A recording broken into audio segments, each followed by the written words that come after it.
All right, guys, it's Honey Jefe here. Look at that sun. It's 5:30. It's on the 15th, October. That can't be right. My thermostat says it's 107 degrees. I hope that's not right because I don't feel like it's 107 degrees.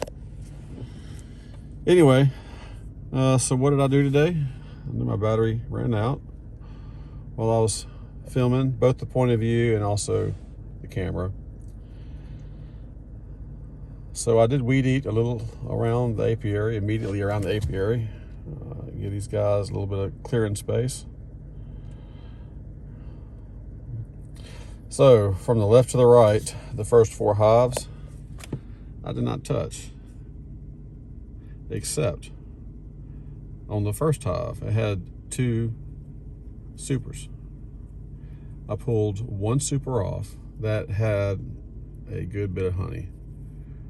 It looked like it was capped left to right, front to back, all 8 frames in there. It's an 8 frame setup. And I put it on hive number 5 because hive number 5 was just a double deep.